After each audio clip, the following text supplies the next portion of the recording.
I'm glad you brought SoundCloud up because I feel like there's a lot of artists that are taking the DIY approach to recording and not necessarily going into studios to kind of just recording wherever they can, or maybe, when they get some money, they record, out of their homes.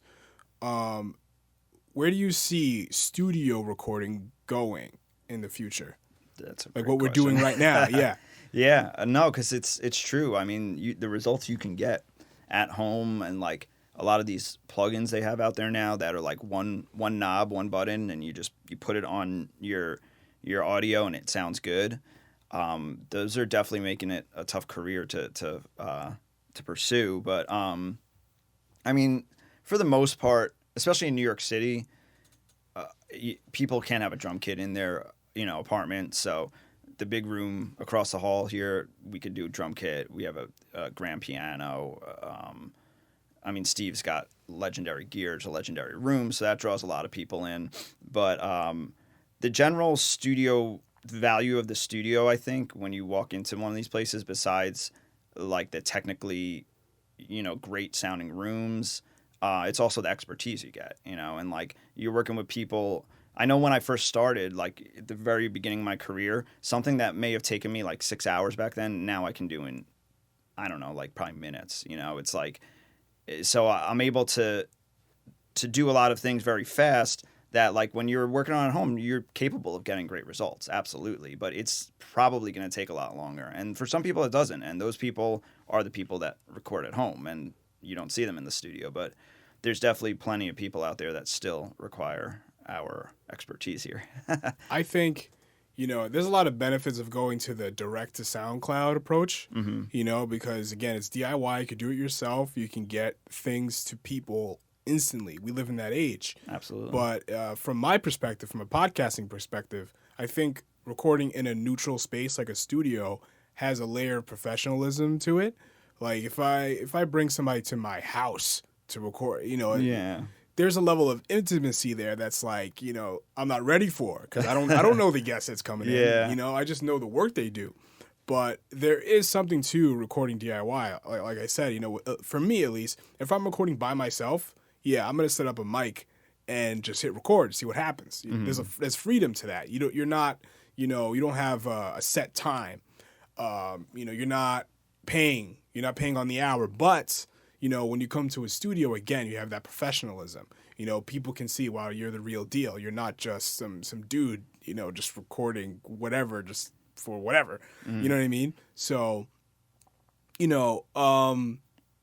again, with in regards to like technology, kind of switching gears a little bit, what are some new studio technology that you're seeing taking place? Because again, back in the day in the 80s, more people were using more digital approaches to music. Is there any other kind of new age recording methods that you've seen that may take place in the future or now?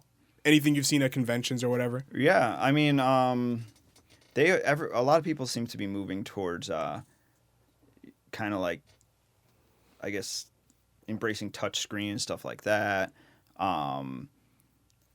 I mean, these days, that when it comes to like the advances that I've seen since I started doing it, I mean, because I was kind of born into the digital world. When I started, I didn't learn on tape, except for like that Tascam cassette thing, but that's not really tape. I learned pretty much on digital, and really that has been my medium as long as I've been doing this.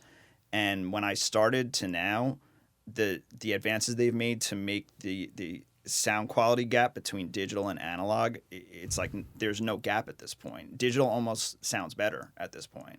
And they have like all kinds of tape saturation plugins. So you could put a tape plugin on your digital signal, and now it sounds like it was on a tape machine. So just closing that gap, because like when I started, it was a big discussion amongst engineers. Like some hated digital, some like embraced digital right away and said this is the future, and so that was a big argument for a long time. And now that argument doesn't even exist. Like no one really talks about like how much better analog is than digital. It's all kind of morphed into a hybrid system, much like what we're working on here today, with an analog console and analog gear going to a digital, where digital's like your tape machine almost.